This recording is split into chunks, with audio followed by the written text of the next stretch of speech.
The words of Jesus at the Last Supper is, as often as you do this in remembrance of me. What does remember mean? Remember, put back together again. Remember me. When we remember what God has done, that becomes the foundation on which we build our lives. I've got good news. Jesus said, my peace give I unto thee. Not the peace of the world, but the peace which passeth all understanding. This is the peace that you stand under. You heard me. Yeah, this is the peace that you stand under. You stand under a peace that defies logic. Crazy peace.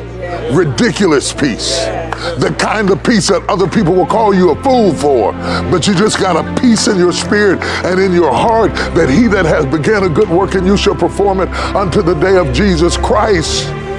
You've got the peace to understand that even though we are living through a crushing season as a planet with global warming and everything else going on and people shooting and people fighting on planes and all kinds of sickness and people dying on respirators, you've got to know in the midst of all of this that God is not taken by surprise. That he chose us to go through this. And he wouldn't have chosen us to go through this if we didn't have what it takes to go through this. You have not chosen me, but I have chosen you. And I have chosen what to try you with. And I have chosen what to crush you with. And if I thought you couldn't take it, I wouldn't expose you to it. I put you in the middle of it for you to stand up to it. It is not normal to be reluctant to shake a hand. And we have seen the memorial of normal, which leaves us without a compass to understand how do we get back and what do we get back to and what does normal look like in this current environment. And I hate to say this to you, and it might really upset you, but once a grape's been crushed, you can never get the juice back in the grape. So from that moment forward, that traumatic experience of having the pulp shatter, the skin lacerate, and the juice emerge, it signifies that that grape will never be the same again. And I suggest to you, my brothers and sisters, that there will be no normal to go back to. There may be a new normal, but the normal that we grew up with will never be quite the same again. It has changed the way we eat. It has changed the way we shop. It has changed the way we travel.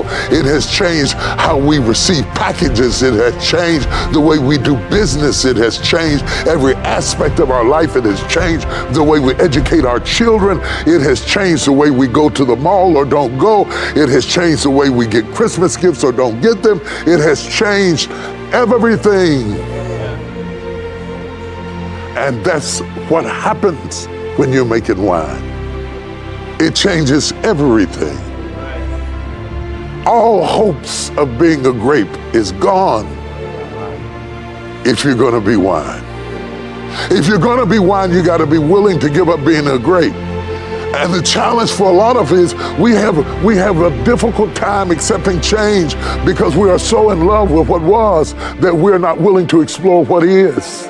And so there we are in a situation where God has allowed something to come and crush our normal and get us out of our normal. And all of a sudden we are afraid, never realizing that what's in front of you is always better than what's behind you. That it's better to be wine than to be grapes. When you are wine and not grapes, you don't have to worry about insects. You don't have to worry about weather conditions. You don't have to worry about locusts. You don't have to worry about disease. You don't have to worry about fungus. You don't have to worry about problems. That whenever God disrupts you, it's only because he's got something better for you. In the height of the disruption, he said something to me that I thought was very important. He said, when you pray for change, I always answer with disruption. Because you cannot have change without disruption. You can't have a baby without disruption. And whenever you ask for change, you've got to be prepared for disruption. If you plant an oak tree in the earth, it's going to disrupt the soil. If you plant a peach tree in the soil, it's going to disrupt the ground. There's no way you can have growth without disruption. But God said to me, when you say change, I send disruption, but don't let the disruption become a distraction. He says, when you pray for change, I answer with disruption.